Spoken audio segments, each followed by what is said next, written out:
What's up, folks? Southern Comic Geek coming to you with a haul video. A haul for the whole year, as a matter of fact. I've seen a lot of people are doing these uh, top so many pickups for the year videos. And this year, I really haven't been getting a lot of big comic purchases. I've still go to the comic shop each week. Picked up a couple here and there, decent size keys or whatnot, but I really haven't been picking up the Hulk 181s, the Hulk ones of the world this year. But I have been picking up a lot of comic book art. And so if you want to see what I picked up, my top 10, that is, of what I picked up, stay tuned for the video.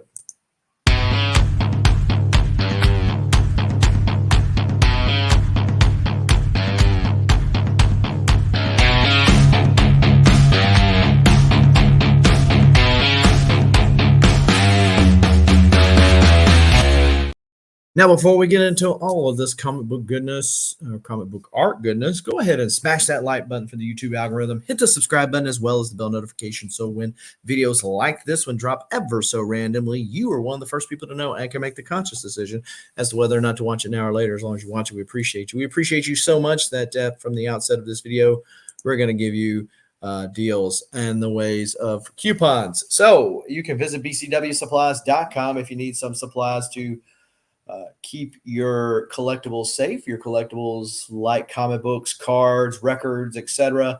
Visit bcwsupplies.com. Use the coupon code SCG to save yourself 10% on your order at checkout. And if you're like me and you like good coffee to go with your good comics, you can visit comicsoncoffee.com and use the coupon code SCG to save yourself 15% at checkout. The link to both of those discounts are in the Linktree link in the description below. And the Linktree link also will take you to every platform that I'm on, and to include Comic Art Fans, which is where I house and show off all of the art that I pick up whatever year. It's all centrally located over there. So when I start looking at this video and start going through, okay, what did I pick up this year? Well, one, I picked up a bunch of stuff. And I think that going into 2024, and as a collector, you kind of evolve. Your likes change, your focus changes. I know it certainly happens in comic books. For those of us who are run collectors, by and large, you complete those runs. You think, okay, what are you going to do next? And I think that going into 2024, I'm going to be a lot more focused on versus picking up like something. Oh, that's a nice page. Well, it's only X price. Okay, I'll pick it up. As opposed to that kind of deal, you save all those funds and focus on the stuff you're like, wow, that's what I wanted. Not everything can be like a home run, knock it out of the park. I guess it could be. You just pick up a lot less of it. But, I think that that'll change for me going into the new year. But for the 2023, there was a lot of big pickups. And so, not to say that any that don't get listed were any less special to me. It's just that in the top 10, somebody's got to be number 11 and below. So these are in no certain order from the time that I picked them up during 2023 or in my like of them. It's whatever that I order, I click on them and the share screen button. So let's get started here. As you know, I don't do any kind of editing on my stuff. So what you see is what you get. All right. First off is a banger and probably the most recent purchase that is on this list. And it is my biggest purchase, single purchase ever, not just here. And this is one of those that you say you never bid on something thinking, oh, I'm not going to win that, because that's exactly what happened here. Won this on Comic Link and put a bid out there thinking that I would had no chance, especially as things kept incrementally bidding you up. For those of you who are not familiar, Comic Link, similar to eBay and I'm sure other websites, will bid you up. You put your max bid in, it shows what the current bid is, and it just bids you up as other people bid. And so I bid, and it kept bidding up. I said, there's no way. I mean, I hardly ever see a Comic Link auction that it is at my max bid and nobody at all bids going into the end of the auction. So, but that's what happened here. And I actually picked it up for quite a bit less. This was listed on a comic reseller's website. I think he was consigning it, so I guess things didn't work out either from his decision or the owner's decision. They decided to send it to Comic Link, and I was able to pick it up for a whole $1,000 less than what they had it listed for. So it does pay to wait sometimes. But this is from Batman issue 2 from the New 52 run. This is the second page. So issue 2 is the first appearance of the Talons from the Court of Owls. This is the second page, literally the second page that they're on. And it is the first fight between them and Batman. Greg Capullo on pencils, Jonathan Glapion inks. And the only thing that I did not necessarily like about this is the fact that they're separate inks and boards. So Greg Capullo put the pencils on, and then digitally rendered. It was digitally sent over to Jonathan Glapion, and then he inked it. So what you see here is the inked. This is the penciled version. There's actually right here, which you notice it says flip panel. This is the Talon is on this side and Bruce on this side in the final printed page. But yeah, this is their first fight. And I like this. It says, "All right, playtime is over." So as he grapples the Talon and prepares to try to choke him out, which doesn't work out well for those of you familiar with this story. And yeah, so was able to pick that up. That's actually currently being framed. I've got the art side by side with the pencils and the inks, and then a copy of the page itself. Side by side is currently being framed at the Hobby Lobby as we speak. So glad to have picked that up this year.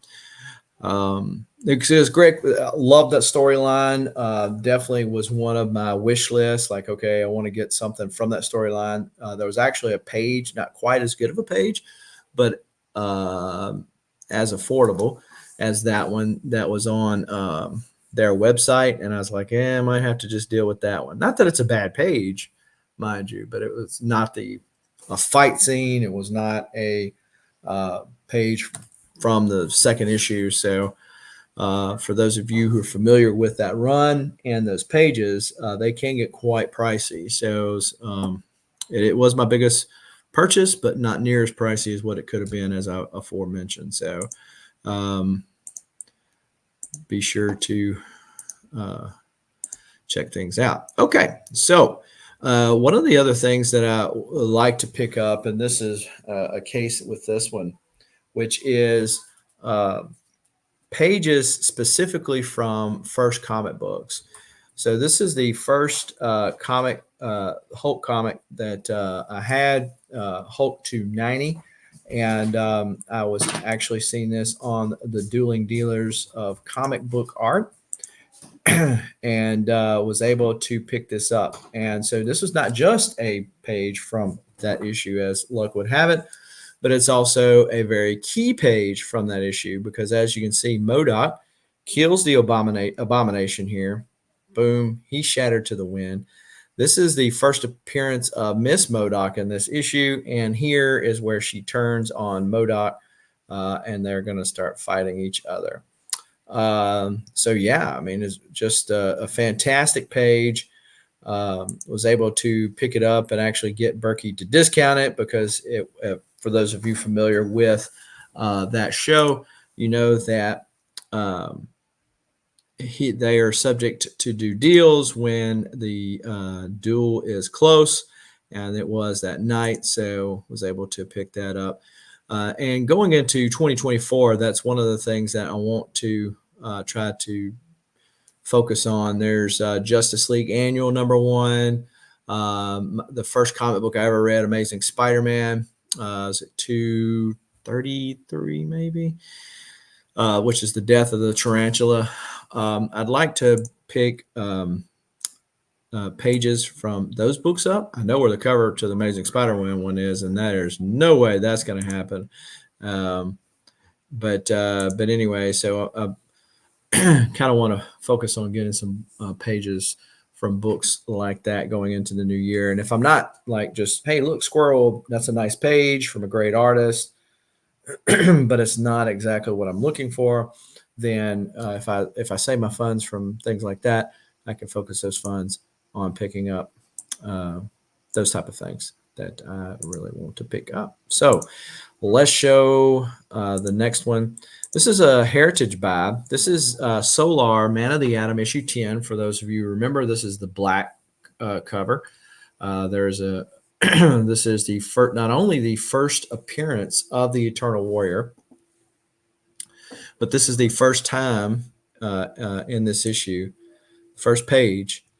So again, like a first of a first, like the last one, first time that the Eternal Warrior and Solar meet. So you remember Solar, Magnus were, and then of course later Turok was part of the Gold Key characters that they used to try to build the rest of the universe around. And so Turok wasn't introduced until into the Unity storyline. So here, this is right before Unity. And Geoff the Geomancer is saying, hey, it is a solar powered being, Gilead, but that's not this one. And not only do I like the fact that this is their first appearance, first meeting. Don Perlin is as bad as John Byrne, it seems, by signing right where he does. But it is also a reference to Mother God, or Erica Pierce, who is the big bad in the coming Unity saga at this point. And there's a dated phone booth. So this is pretty cool if you are a Valiant fan in particular. And this page is one of those, this was on Heritage, not Comic Link, but it was one of those that I was fully anticipated this one not going for what I figured that at the last minute, because for those of you familiar with Heritage, like Comic Link, it has a set end time. So, you can get sniped out. Heritage has a set end time for live bidding, and then it goes to the auction. And so then it can be bid up past that. So you have to doubly watch it. So this had gone to the auction portion. And I'm like, yeah, there's no way that somebody's going to come back and outbid me on this. There is a guy on Comic Art Fans that is a big Eternal Warrior fan. Figured he would be the one that would get after this, because he has since then won a lot of auctions that I was interested in myself.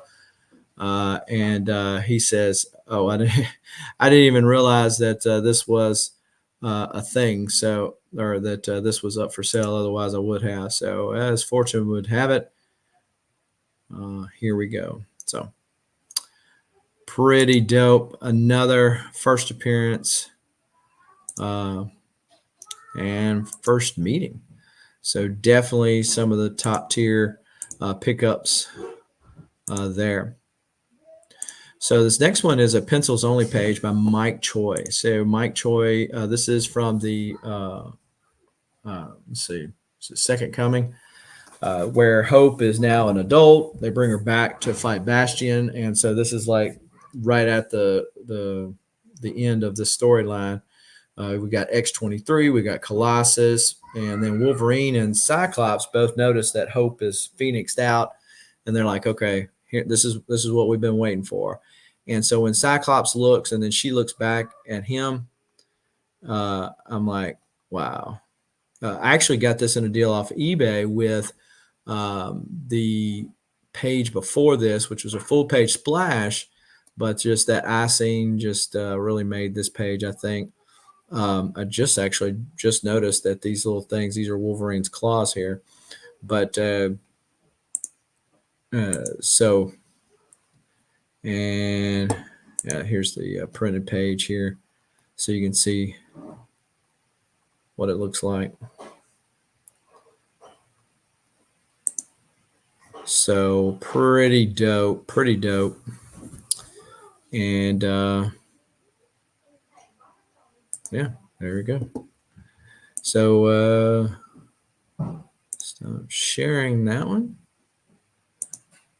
So yeah, pretty cool storyline and great art by Mike Choi. Let's go to the next one. So I was looking for pages for one. I like transformation pages for all characters that I collect, but the Hulk in particular. And so Jeff Purves was it was drawing Hulk during that Gray Hulk era. And so I just happened to get a notification on Comic Art Fans. This was on panel page art. And so quickly reached out to Glenn and snagged this up. So not only this is a great transformation page, we got Iron Man on there as an added bonus. But yeah, great transformation page. So I was able to get a Jeff Purves example for Hulk and get a transformation page to boot. It's like a giant Tuma is coming out of Hulk right there. And so was glad to pick that up. And there's where you can see with the colors. A lot of times I like the black and white, but sometimes some things you just miss the kind of the deal with the color. Sometimes the colors mess it up, right? So, but in here you can see the colors mixing with the human Bruce Banner and Joe Fixit right there. So pretty dope, pretty dope. So definitely was glad to pick that up. So the next one is kind of a, I don't know, cheating, if you will. So this is actually 4 covers. I picked this one because it is 4 covers. Exo Manowar issue 1. So this is not the Liam Sharp, which was the last series of Exo, but it was the series before that. And Jeff Edwards, which I have several pieces of his. This is part of a connecting cover. This is probably my favorite of the connecting covers. And so these are the inks. So he draws it. So there's 2 boards. There's ink and a pencil board. So as part of his overall process, you can see down here it says Exo Manowar number 5 cover, but it was actually number 1. But it is an exclusive, store exclusive, and show you these. So these are the connecting covers. So I have there's 2 of each, right? But I have 1 of each. So I've got the inks to the Ninjak, the pencils to the Harbinger, the inks to Exo, and the pencils to Shadow Man. Now he still has, and I talked to him about this last show I saw him at, the inks for Harbinger, which would give me 3 of the 4 inks, and I kind of know where the Shadow Man one is too. But if I was going to frame them all together, which you can see, because they're together there, that's the close up of the Exo itself, and if I was going to, and this is actually my comic, so I got him to sign it at the show. I would like to have like all of the inks or all of the pencils. And so if I was going to frame it to where it would look like that, that's going to be a huge frame too. So then you start thinking, okay, just like what I was mentioning earlier about collecting choices and making choices, because, if you say yes to something, a lot of times that means you're going to say no to something else. And trying to focus your collection so you don't have to, so you can get the things you want the most. And so the same way with this and with, the space in the wall, because like if you say yes to this, then at least me, I'm looking at that going, man, I paid this much for the frame. I've already got it figured with the other stuff in my room and the other frames. I have to take that down. It's probably not going to be the same size going back. And, there's all these things that leave at least me in the valley of indecision. So, was glad to pick that up. I actually picked that up early in the year. Well, I picked I picked each of them up over the course of the year. I didn't buy them all at one time. Didn't buy them all at one time. I think that I bought them all off of his live art sale, but I don't. I didn't buy them all at one time. I know that much. So, and I've got not only these covers from him, but I had bought off of eBay a set of two. They're both graded connecting covers that he did, blank sketch covers that somebody got and they put up for sale on eBay, and I was able to pick those up. So pretty cool guy, pretty cool artist. So we are whittling them on down. So let's see where we are at next. Let's go with Transformers. So I picked this up this year, and this is from Transformers, the movie Marvel adaptation of the movie, issue 2. This is the scene where the Quintessons throw Puck and Rodimus, well, actually Hot Rod at this time, into the Sharkticon bin. So pretty cool. Got all the Sharkticons surrounding them. You got this great fight page right here. For those of you who are the aficionados and remember the movie, Grimlock was not in this scene. Grimlock came in later and stepped on the Sharkticons and then convinced the Sharkticons to rebel against the Quintessons. But Marvel kind of adapted it and actually threw him in with the other two. Yeah, just a great layout scene of that. Here's the copy of the deal there.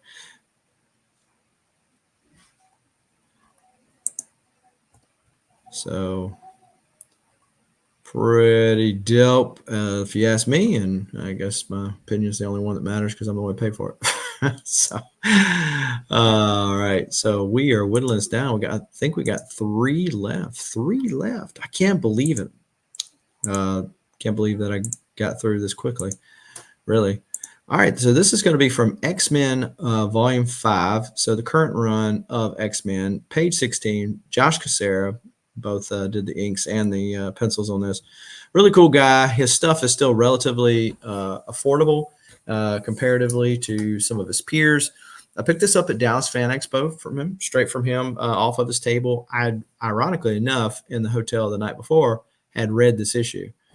So it was fresh to the stands. And this scene, they're fighting the Iron Man Sentinel, and things ain't going all that great. And so Magic decides that she's going to open up and close portals to Limbo, and by doing so, chops the Sentinel into pieces over and over again as she's yelling to him.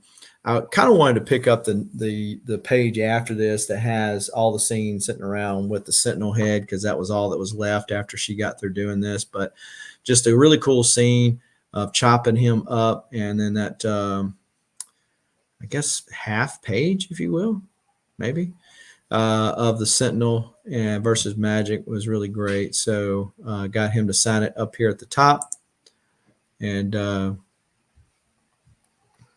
not a super Magic fan. Got more favorite X-Ladies than that, but this was a pretty cool scene for sure. And yeah, not my first Cassara page. I got him to do a sketch cover for me, and also got another page from him like the year before that when I seen him. So he actually had a incredible, from the current Hulk run. It's the cover for issue 2. Had I not spent some of the money that I did on some previous buys right before that, I probably would have picked that up. He's probably done since sold it, that cover, but it was pretty dope as well. So let us move along here. And now we're going to show Cable, page 30, or issue 31, page 5. And I really just love this run that N. Churchill did on Cable. Scott Hanna on the inks really just capped it off for sure. But this is the story from Nate Gray, coming recently from Age of Apocalypse, is still trying to find his footing, still very confused. And it's something about him and this 616's version of himself, which is Cable. Their powers kind of this polarity there. I think her name was Trinity. She was kind of like a plant of Mr. Sinister's, and then Blacksmith, who was Cable's mentor, if you will. So Scott Hanna definitely earned his inking pay on this page. There's the colors right there, so you can kind of see Blacksmith was kind of lost in all that black ink there, ironically enough. And yeah, definitely a very cool page. There's a collector on Cath that collects that particular issue, which he has some pages from an issue that I wouldn't mind putting back together. So maybe we can make something happen one day. But until that said time, I picked this off of Ian Churchill's website directly, which was kind of crazy because I had picked up a couple of 2 or 3 pages from him previous, and then just happened to check his website and then had those up there. So I asked, I said, y'all still got more coming? And they're like, no. So I don't know if they just randomly found some, or they were holding some for somebody, or if it was in a portfolio hidden somewhere and they finally got around and found it, or what the deal was. But all right, so let's show this last piece of the top 10 art pickups for this year. And this last piece is going to be from the Unity Saga. So Shadow Man, issue number 4. This page, like the Solar page, I actually won them both at the same time. It was one of those things like, okay, I didn't expect to win the Solar page that came later, so I kind of went heavy into this one. So I'm like, because I'm not going to win that other one. Well, then I won both. I'm like, but that's how it goes, right? That's how it goes. It's just like with the Court of Owls page. I'm glad I picked it up. It was the most expensive pickup of the year as a single purchase. But just the day previously, I'd won a bunch of auctions off of Comic Connect, full well thinking that there's no way I'm going to win that Batman Court of the Owls appearance. So I'm just going to kind of lean heavy and get some pages that I really like. I got to quit doing that. But this is a great scene. Solar's going straight after Erica Pierce, her mother god. Shadow Man is under the impression that she's a good person. So he goes to attack Solar. And of course, Solar's radioactive. So Shadow Man is getting filleted, burned. Actually, never scanned the page. I took it directly from the Heritage site. But this is the page colors from that. And these images, so you can see like where his costume's being burned off, and then of course his flesh. So definitely a pretty cool scene from that series. And these images have been reused multiple times from the card art, the Unity card art that came about, because cards were all the rage back then. And so, yep, from issue 4, page 20. So I was able to pick that up. Definitely dope. So that is it, folks. What do you think? I know that it is kind of a plethora of stuff. It's very eclectic, like my collecting is. We had a little Valiant, we had some Marvel, we had some DC. So hopefully between all of those things, you found at least 1 or 2 pages that you like. Let me know in the comments below what your favorite pickup of mine was this year that I showed. And then, hey, if you collect comic book or comic book art, let me know what your favorite pickup is or was down in the comments below. Regardless of whether you picked up comic book off of a shelf or comic book art from a dealer or wherever, and regardless of whether you picked up 1 or 100 of either of those this year, let's be thankful as we end the year and we look back over 2023. Maybe it wasn't your best year, but it certainly could have been worse. So let's be thankful for what we did get. And until next time, keep reading and keep collecting. Adios.